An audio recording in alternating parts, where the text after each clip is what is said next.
Assalamualaikum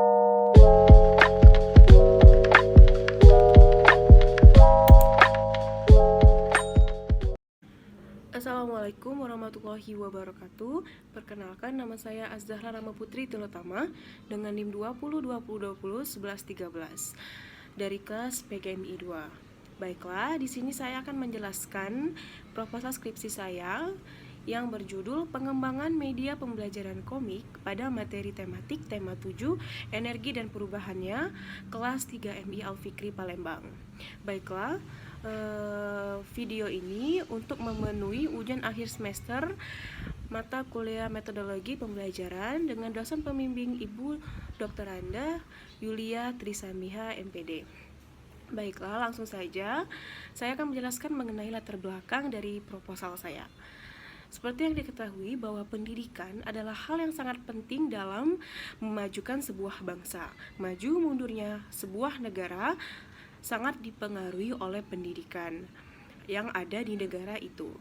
Belajar adalah suatu proses yang kompleks yang ada pada setiap orang masing-masing. Nah, proses belajar mengajar ini terdiri dari dua unsur. Yang pertama, metode pengajaran, dan yang kedua, media pembelajaran. Pemilihan salah satu metode mengajar tentu akan mempengaruhi media pembelajaran.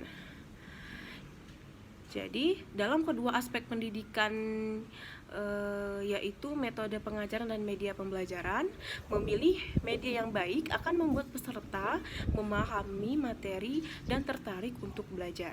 Saat guru memilih sebuah media pembelajaran, pendidik harus memperhatikan materi yang ingin disampaikan kepada peserta didik.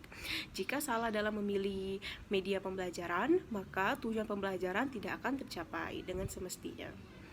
Nah, untuk meningkatkan kualitas belajar peserta didik, dibutuhkan sebuah proses kreatif dalam pembelajaran, yakni upaya-upaya penting untuk mendaya gunakan potensi kognitif dan afektif dari peserta didik secara optimal, sehingga ide-ide baru dan cerdas lebih terakomodasi. Nah, terdapat beberapa media pembelajaran, salah satunya komik. Nah, komik merupakan kumpulan gambar-gambar yang tersusun dari urutan tertentu, terangkai dalam bingkai yang mengungkapkan suatu karakter serta alur cerita dalam meningkatkan daya imajinasi pembaca. Nah, komik ini merupakan bahan ajar yang menarik karena mengembangkan teks dan gambar dalam bentuk kreatif sehingga dapat menjadi sebuah media yang menarik perhatian orang dari berbagai usia, terutama anak-anak. Nah, komik memiliki salah satu keunikan, yaitu dapat membantu mengembangkan imajinasi visual kepada pembacanya. Nah, seperti yang kita ketahui bahwa banyaknya siswa kurang menyukai buku teks, apalagi yang tidak terdapat gambar atau ilustrasi yang menarik di dalamnya. Nah, melainkan siswa lebih suka buku bergambar, penuh warna, dan divisualisasikan ke dalam bentuk realistis atau kartun. Maka media komik dapat dikatakan lebih menarik daripada buku teks. Maka dari itu, saya sebagai peneliti ingin mengembangkan sebuah produk belajar komik sebagai media pembelajaran tematik, yang mana media pembelajaran komik ini belum ada di MI Al-Fikri yang akan saya teliti ini. Pada penelitian media pembelajaran komik ini, saya akan mengambil tema 7, yaitu energi dan perubahannya pada kelas 3 MI. Nah, di sini ada identifikasi masalah. Berdasarkan latar belakang yang telah dikemukakan barusan tadi, maka dapat diidentifikasikan permasalahan yang diteliti dalam penelitian ini, yaitu yang pertama, media pembelajaran yang digunakan hanya menggunakan metode ceramah. dan materi dari buku siswa saja sehingga peserta didik cenderung merasa bosan. Yang kedua, terbatasnya media pembelajaran yang digunakan. Dan yang ketiga, belum dikembangkan media pembelajaran berbasis komik pada pembelajaran tematik pada anak kelas 3 MI Al-Fikri Palembang. Nah, untuk rumusan masalahnya di sini saya membahas mengenai pengembangan media pembelajaran berbasis komik. Nah, maka rumusan yang diangkat dalam penelitian ini adalah yang pertama, bagaimana kelayakan atau validasi media pembelajaran berbasis komik ini pada pembelajaran tematik kelas 3. Dan yang kedua, bagaimana respon siswa dan guru terhadap media pembelajaran berbasis komik pada pembelajaran tematik kelas 3. Dan yang ketiga, bagaimana efektivitas media pembelajaran berbasis komik pada pembelajaran tematik kelas 3. Nah, untuk batasan masalah, berdasarkan identifikasi masalah, penelitian ini dibatasi pada pengembangan media pembelajaran komik pada materi tematik tema 7, energi dan perubahannya, kelas 3 MI Al-Fikri Palembang. Jadi tujuan penelitian saya ini yang pertama untuk mengembangkan media pembelajaran berbasis komik yang valid pada pembelajaran tematik tema 7, energi dan perubahannya pada kelas 3 MI Al-Fikri Palembang. Dan yang kedua, untuk mengembangkan media pembelajaran berbasis komik yang efektif pada pembelajaran tematik tema 7, energi dan perubahannya pada kelas 3 MI Al-Fikri Palembang.